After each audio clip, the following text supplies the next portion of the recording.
भाई साहब, ये लीजिए 10 रुपए। हाँ जी, क्या चाहिए आपको? कल मैंने आपसे सामान लिया था, उसके 70 रुपए हुए थे। मैंने आपको 100 का नोट दिया तो आपने मुझे 30 रुपए के बदले 40 रुपए दिए, और ये बात मुझे घर जाके पता चली। मैं कल रात ही आपके 10 रुपए वापस देने आई थी, लेकिन आपकी दुकान बंद हो चुकी थी, इसलिए मैं अभी आई हूँ। आप कहाँ रहते हैं मैम? मैं सेक्टर 8 में रहती हूँ। वहाँ से यहाँ तक 5 किलोमीटर, आप 10 रुपए वापस करने आए हो? अगली बार सामान लेने आती तब दे देती, और इस 10 रुपए से मुझे कोई फर्क नहीं पड़ता। भाई साहब, मेरे पति अब नहीं रहे, लेकिन वो हमेशा कहते थे किसी का पैसा नहीं रखना चाहिए। जिसका पैसा है वो चुप रह सकता है, लेकिन हमने अगर किसी के पैसे रख लिए, ऊपर वाला सबका हिसाब करता है, और हमारे किए की सज़ा हमारे साथ साथ हमारे परिवार को और बच्चों को भी मिलती है।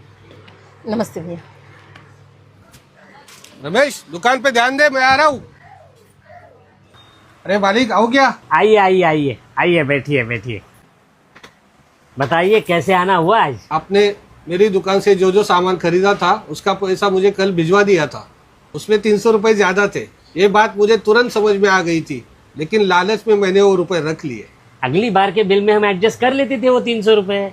भाई साहब, अगली बार किसने देखा है, इसलिए आपका पैसा लौटाना बहुत जरूरी था। ऊपर वाला कब कैसे हिसाब चुकता करे, ये किसने देखा है? शायद इसकी सजा मेरी बीवी बच्चों को भी लग सकती है। ये लीजिए आपके 300 रुपए। नमस्ते।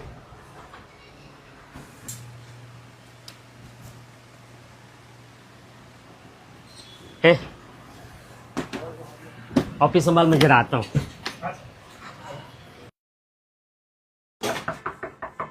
जी बेटा, घर में कोई है? 1 मिनट, आइए ना अंकल, आइए अंदर आइए, बैठिए यहाँ पर। नमस्ते भाभी जी, मैं महेश का बहुत पुराना दोस्त हूँ और एकदम खास दोस्त।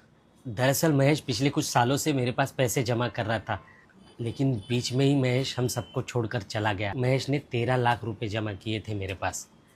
अब ये बात महेश और मेरे अलावा किसी को पता नहीं थी, इसलिए उन पैसों का लालच मुझ पे हावी हो गया।